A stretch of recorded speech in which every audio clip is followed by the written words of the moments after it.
Good afternoon, First United Methodist Church. Thank you for tuning in to our midweek update. I'm Gary Heaton, Phil Woodson, and we are happy to be pastoring here in Charlottesville on a beautiful afternoon. Right, it's almost 70 degrees outside. We should take this outside.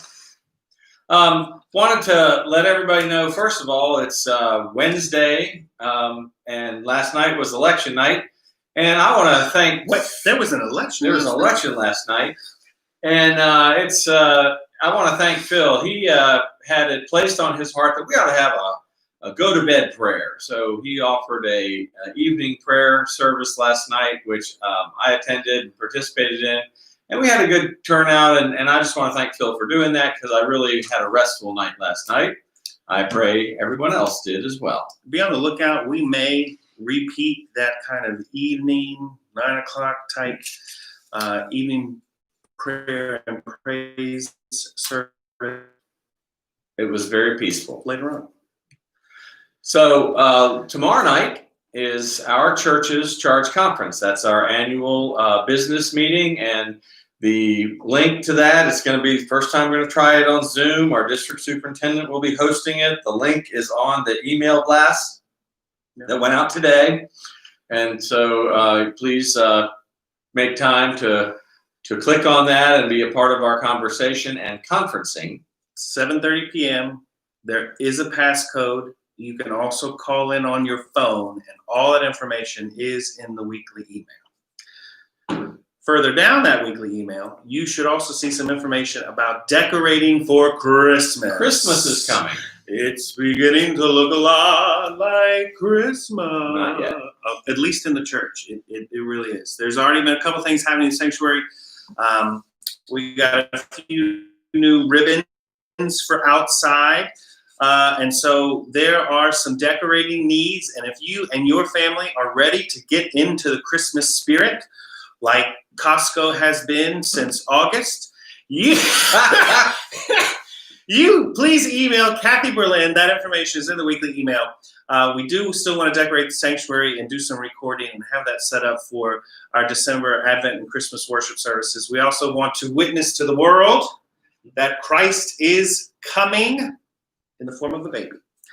And so that is still happening. We're still celebrating that and want the world to know. So we still want to decorate the church as much as we can. Please email Kathy Berlin if you and your family want to help with that. Yes, our worship committee met, and they all agreed that this year, if there's any year that the church should really put on our best outside witness, we should do it this year. So we're going to decorate the parking lot and the front steps of the church, and just share with the world, anybody who walks by, that we are expecting good gifts coming from God. We continue to offer curbside communion every Sunday afternoon at 4 o'clock. And it's been a blessing to see folks and to have different participation. Last week, we actually had music, live trombone music on the front steps. And so people could come into the parking lot and receive communion, then drive around to the front and listen to music. Some people chose to take their communion in front of the church that Sunday. Not that that will happen every week, but little surprises like that are going to become a part of our gathering at the Lord's table. Right. Who knows what you'll find? You never know. So come by, make time to do that. One thing we are adding is an opportunity to make an offering. Your tithes, your gifts, your offerings will be received, as well as a diaper drop-off. We are collecting diapers all this month for loaves and fishes. Clean, new diapers. Yeah, this is not a used diaper drop-off. Leftovers from the Woodson house. We do have some in the van.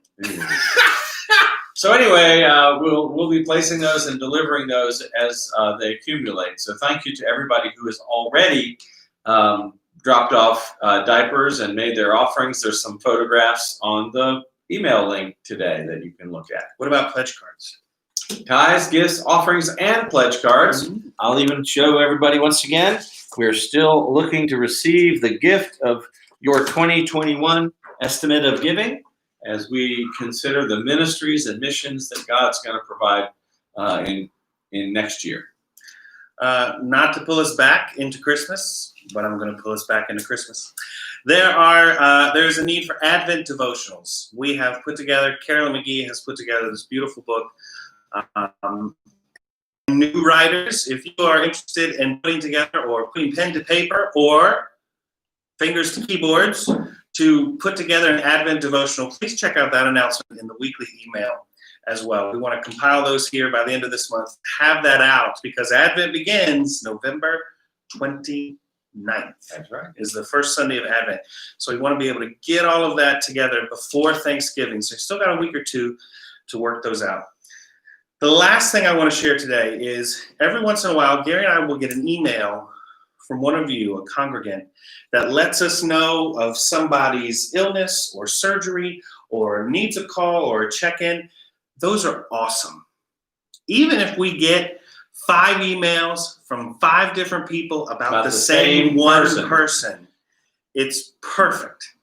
Because we can't see everyone every week and can't keep those tallies of who's watching and who's okay or how you doing or who haven't we seen in a month, because we've seen almost none of you for 10 months? 8, 9. Oof, too long. Too long. So please continue to help us and help each other by staying connected. It's beautiful. When you guys see each other in the grocery stores, let us know if there are things happening that you think we should know about. Yeah. And really, as we continue into the colder weather and there's it's more difficult to meet outside or see one another, please try to stay connected to each other. There will be opportunities to meet if you want to get together with folks at the church. Please just let the church know, because it's kind of important that we keep track of what's going on in the building. So if you come by the building, please register at the kiosk at the door and wear a mask and follow the protocols. And that way we can care for each other, even as we try to do no harm to anybody. Stay safe and stay connected. God bless everybody.